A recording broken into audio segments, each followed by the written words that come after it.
Look, I never imagined I'd be the girl narrating this narrative, but here we are. I'm Sabrina, I'm 30 years old, and I just ended the best relationship I've ever had over one foolish night in Vegas. But to be honest, everyone is treating me like a monster when all I did was make one mistake. One, and now my entire life is falling apart since no one seems to believe in forgiveness anymore. When I met Chris 3 years ago, I was extremely open about my past. I wasn't going to pretend. I was this innocent little virgin who had only dated two guys. I had lived. I had had my fun in my 20s, experimenting and dating around. Most men would have fled screaming, but Chris stated he didn't care. He stated he loved me for who I was today, not who I was before. Nice, right? To be honest, maybe it's too sweet. He was one of those people that tried so hard to understand things, as if he was always proving to himself that he was fine with my background. But regardless, he proposed after 3 years, and I accepted since I was ready to settle down. I was 30, he had a steady position in technology, and my parents adored him. My father especially. They'd spend every weekend working on a project together, and Mom would prepare these massive Sunday dinners where Chris would sit and listen to his father's dull stories as if they were the most exciting things imaginable. It was sweet, but he tried too hard to impress them, which was kind of aggravating. The engagement fulfilled all of my expectations. The ring was adequate, not big, but not embarrassing either. We started organizing the entire wedding, and it seemed like I was finally doing what I was supposed to. But then Kara mentioned Vegas, and something inside me became restless that Kara was a friend from my wild days, and she was constantly envious that I had met someone stable. She would make tiny remarks about how boring Chris was, how I was settling, and how I was too young to be tied down. I should have told her to stop talking, but occasionally I wondered if she had a point that Chris was safe and dependable. Perhaps that was just what I needed, but it was not exhilarating. When Kara offered going to Vegas with her and Haley from work, I decided why not. One more girl's excursion before becoming a married woman. Chris was not thrilled. He gave me the look he often gives when he wants to say something but is trying to be the calm, understanding partner. I promised him it would be enjoyable with only the girls, possibly some concerts, and definitely some drinking. He knew Kara was not his favorite person, but Haley would be present, and he trusted her. Haley was a darling from my office, very different from Kara. She was the type of person who would make sure I got home safely and did not do anything dumb. Or so we all assumed. Looking back, I should have known what was coming. I wasn't planning anything, but I know how I get when I'm out with Kara Dot. She brings up an aspect of myself that I thought I had grown out of. But I was engaged and devoted, and I honestly believed I was past all of that.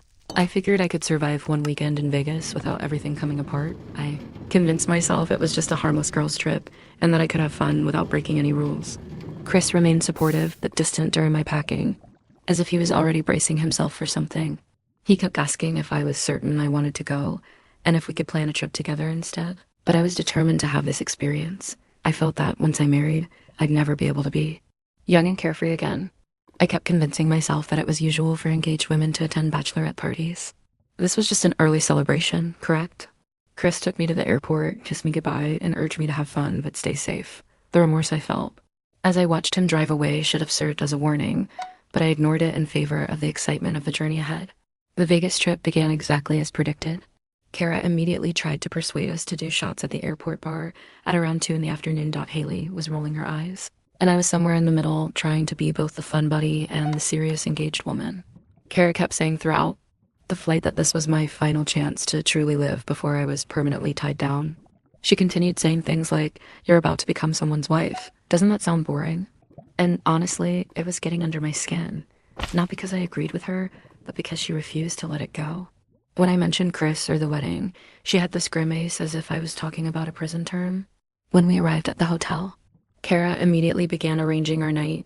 She'd researched all of these clubs and bars and had a full itinerary planned. Haley appeared tired already, but I felt a night of fun wouldn't harm. We dressed up, went to dinner, and had a few drinks, and it felt great to be gorgeous again. Not because Chris made me feel attractive, but there's something special about dressing up and going out with your girlfriends. I felt youthful and liberated for the first time in months. The first bar was fine, standard Vegas fare, but then Kara decided to go to this posh lounge, and things began to get interesting. There were these people there, clearly successful and well-dressed, and they seemed interested in us. Kara instantly began flirting, which was characteristic of her. Then they began buying us drinks and asking about our lives.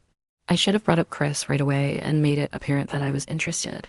But the attention felt great, and these guys were pleasant and hilarious. Not like the typical Vegas sleazeballs that one of them kept congratulating me, saying how gorgeous I was and how he couldn't believe I was single. I corrected him, informed him I was engaged, and instead of backing down, he smiled and said that made me even more appealing. It's a red flag, right? But the drinks and attention made me feel wonderful, and it appeared to be harmless. I could tell Haley was uneasy, but Kara was taking up all of the attention. These guys mentioned having an apartment upstairs and suggested we come up for drinks and to see the view. Kara was immediately on board, and to be honest, I was also curious. Sweet sounded fantastic, and what was the harm in simply hanging out? I knew what could go wrong, but I also didn't want to be the boring friend who spoiled everyone's evening. So when they asked again, I replied yes. In my thoughts, I was convincing myself that I was simply hanging around and having fun. I hadn't planned on doing anything improper. I was engaged, I adored Chris, and I was enjoying one final night of excitement before becoming a bride. That deep down, I believe I knew I was lying to myself. Something about the attention, the way these guys stared at me, made me feel more alive than I had in a long time. The suite was totally absurd. It's like something out of a movie with floor to ceiling. Windows overlooking the strip. These guys had evidently done this before. They had beverages ready, music playing, and everything else in place. Haley was sitting on the couch, looking like she wanted to be somewhere else, but Kara was instantly at ease, flirting with the taller guy who had been buying her drinks all night. I was somewhere in the middle, trying to remain calm, but sensing a strange energy in the room. The guys were suave and charming, but something about the way they looked at us made me think we were already part of some scheme they devised. I should have obeyed my instincts, but instead I took another drink. And then another. The discussion flowed, and these gentlemen were great at making us feel special, as if we were the most interesting woman they'd ever encountered. They kept inquiring about our lives, careers, and relationships. When I explained I was engaged, they did not back off at all. If anything, they appeared more fascinated. The person who had been paying the most attention to me mentioned that engagement was just a piece of paper. How I was still able to live my life and make my own decisions. It was a silly line, but the drink, the environment, and the way he looked at me made it seem deep, as if he was giving me permission to be myself rather than Chris's future wife. Haley kept attempting to catch my eye, and I could see she wanted to leave, but Kara was having a great time. These guys were the complete opposite of Chris, spontaneous, exhilarating, and slightly hazardous. They made me feel as if I was missing out on something by settling down so early. I understand how that sounds today, but it felt real at the time. Maybe I was about to make the worst mistake of my life by getting married when I was still so young and had so much life to live. The night progressed, the cocktails flowed, and Kara eventually withdrew into one of the bedrooms with her partner. The music got louder, and the conversation became more personal and private. Haley virtually begged me to leave with her at that moment. She continued telling us to go back to our rooms because this was getting out of hand. I assured her she could leave if she wanted, that I was having fun and would be okay. I'll never forget the look she gave me before leaving. It was disappointment combined with genuine concern, as if she knew exactly what was about to happen and couldn't stop it, but I was already too far gone to be concerned about her judgment. After Haley departed, it was just me and these two guys, and the mood in the room altered dramatically. They became more physical and forward, and instead of halting it, I allowed it to happen. I persuaded myself I was simply having fun, living briefly before getting married and becoming bored. But I knew just what I was doing. I knew I was about to cross a line I couldn't get back, yet I went ahead and did it, because at that time, I wanted to feel needed and desired, as if I were still the type of woman who could drive men crazy. I wanted to feel empowered, as if I still had choices, and I convinced myself that what Chris didn't know wouldn't harm him. The next morning, I awoke in that hotel suite, feeling as if I had been hit by a vehicle, not simply from the drink, but also from the enormity of what I had done. The boys were gone. They had probably departed hours before, and I was alone on this big bed, trying to figure out exactly what had happened. Thank God, the details were unclear, but I knew I had completely damaged my relationship. I dressed quickly and returned to our room, thinking Haley would be asleep so I could pretend nothing had occurred, but she was awake, sitting on her bed and looking at me with an expression I'd never seen before. She didn't say anything at first, but stared at me as if I were a stranger. When she finally spoke, she asked if I was all right, and I could tell she was trying to give me an opportunity to explain, to make it appear less horrible than it was, but I couldn't look at her. I murmured something about having too much to drink and went to the shower. The rest of the trip was incredibly awkward. Kara was talking about her night, totally unaware of the tension between Haley and me. Haley rarely spoke to me, and when she did, it was brief, chilly remarks. I tried to be normal, but I felt like I was breaking apart inside, not because I felt bad.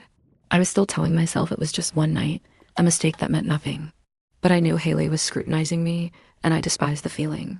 The flight home was torturous. I kept thinking about Chris, how he'd probably arranged something beautiful for me when I returned, and how he'd want to hear everything about the trip.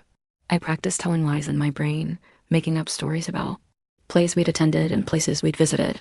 I convinced myself that if I could just get through the next few days, things would return to normal. Chris would never need to know, and what he didn't know couldn't harm our relationship. But as soon as I went into our apartment and saw Chris's expression, I knew something was wrong. He appeared different and distant, as if he was seeing me for the first time. At first, I assumed he was just exhausted from work, but then he claimed Haley had called him. My heart had absolutely stopped. That backstabbing hag contacted my fiancé and told him everything. She'd contacted him from the airport before we even left Vegas, telling him everything she'd witnessed. I tried to reject everything at first, claiming she was exaggerating and that nothing actually happened, but Chris just stared at me completely disappointed, as if I'd confirmed everything he'd always worried about. He did not yell, scream, or throw anything. He sat down on our couch and stated he wanted some time to think. The stillness was worse than any battle we could have had. I tried to explain, to make him understand that it meant nothing, that I was intoxicated and disoriented, and that it was simply a silly mistake. But he didn't hear it. He kept asking me questions about what had happened, and I could see him dying. A little more with each explanation I provided. The worst aspect was that he was so calm, sensible, and adult. It made me feel worse somehow that the following several weeks were pure torture, but not in the way you'd anticipate. Chris did not throw me out or cause a scene. Instead, he got utterly cold. He slept in the guest room, rarely spoke to me, and when he did, it was for utilitarian reasons like paying bills or canceling wedding plans. I kept trying to get him to talk to me, fight with me, anything but this horrible quiet. I would cry, beg, and promise that it would never happen again, but he merely gazed at me as if I were someone he had known before. The worst part was that he handled everything so maturely and reasonably, which made me feel even worse. I wanted him to be upset, to call me names, and to give me something to fight back against, but he discreetly began eliminating wedding vendors and refunding money. He moved out of our bedroom permanently and began hunting for his own apartment. I figured if I gave him space, he'd come around. Instead, he became more distant. Then I discovered that he had told his parents what had happened, and they were distraught. These people, who had treated me like a daughter for 3 years, couldn't even look at me anymore. His mother, who had been so delighted to arrange the wedding with me, couldn't even be in the same room with me anymore. It was humiliating, but I tried to convince myself that they were simply being dramatic and critical. Chris moved out fully about a month after his trip to Vegas. He packed his belongings while I was at work, left his key on the kitchen counter, and that was all. There was no grand confrontation or ultimate conflict. It was simply gone. I returned home to an apartment that seemed utterly vacant. Despite the fact that the majority of the furnishings remained, I tried phoning him, texting him, and even visiting his new location once, but he made it apparent that he was done. He wasn't mean about it, but he was firm. The engagement was over, and so were we. I was infuriated. I'm not referring to myself, but to everyone else.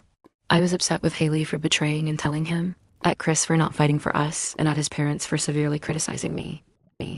I told myself that if he truly loved me, he would have forgiven me. I told myself that everyone makes mistakes, and if he couldn't handle one bad night, he probably wasn't the right guy for me. But deep down, I knew I had ruined the best thing in my life, and I didn't know how to deal with that. I began going out more, trying to prove to myself that I was still appealing and worth something. I dated a couple people, nothing serious, simply to fill the vacuum Chris had created, but none of them made me feel like he did, which only made me angrier. 2 months after everything went apart, I believed I was finally moving on. I'd been seeing this man from work, nothing serious, but it felt good to be wanted again.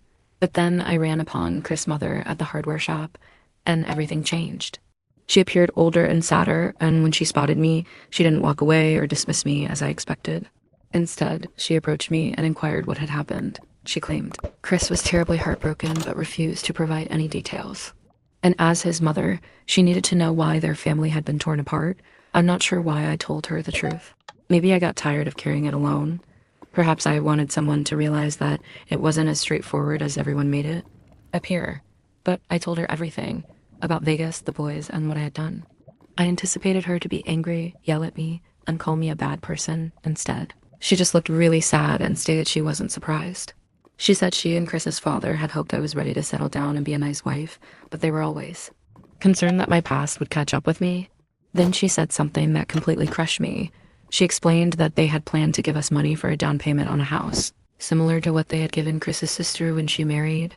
A large amount that could have changed our entire future, but instead they were donating it to charity because they didn't want to support what she called my lifestyle choices.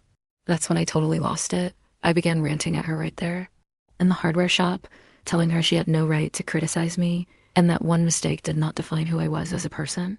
But she just stood there, calm and disappointed, telling me that actions have consequences and that I should know better. 2 days later, my sister sent me a slew of angry texts that my folks had somehow learned the truth about what had happened in Vegas. They were outraged, humiliated, and done with me.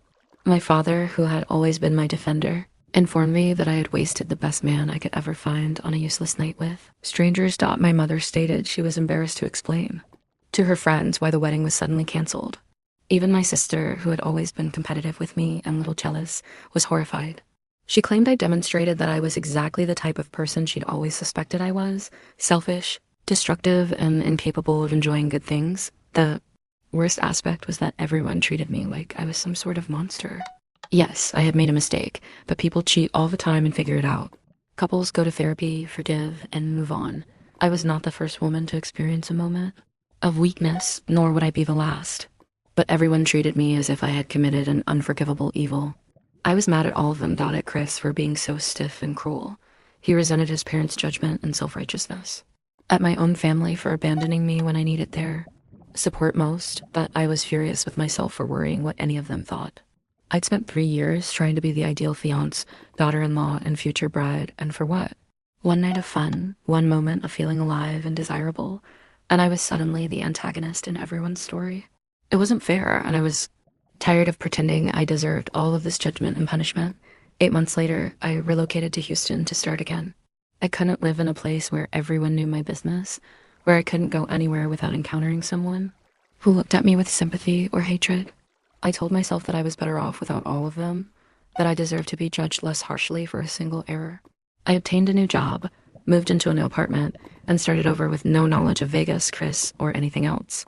But late at night, in my new location, I wondered if they were okay, if I had discarded something true and valuable in favor of something useless and fleeting.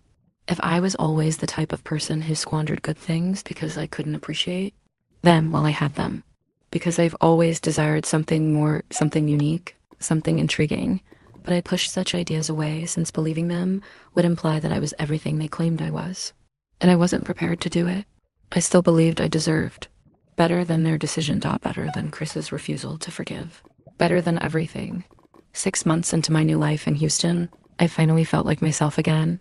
I'd acquired new acquaintances, resumed dating, and practically never thought about Chris or the whole situation anymore. But then I received a Facebook notification, which altered everything. Chris had become engaged, not only engaged, but with someone I recognized, Sarah. This girl had worked at the coffee shop where we used to frequent together. She represented everything I wasn't. Sweet and innocent, she most likely never had a crazy past or made any big blunders. The kind of girl who would never consider cheating, let alone do it. And seeing them together, looking so happy and flawless, made me understand that while I was beginning again, he had already moved on. Moving on in a way that made it plain that I hadn't meant as much to him as I imagined. What truly struck me was how his family had absolutely welcomed her. His mother was already posting about wedding preparations, and his sister called her the ideal complement to their family. They were saying the same things about her that they had said about me before. This time, they probably mean it. That's when it truly struck me. I hadn't simply lost Christopher. I'd lost his entire family, their money, support, and love. I'd lost the future we'd planned, the house we'd bought, and the life we'd created. And for what? 2 guys whose names I couldn't recall. That one night meant nothing, but despite knowing all of this, I can't bring myself to fully regret it, because for those few hours in Vegas, I felt truly alive, free, and strong. And perhaps that was more valuable than a lifetime as the ideal wife to someone who would never truly understand. Me anyway. Bye.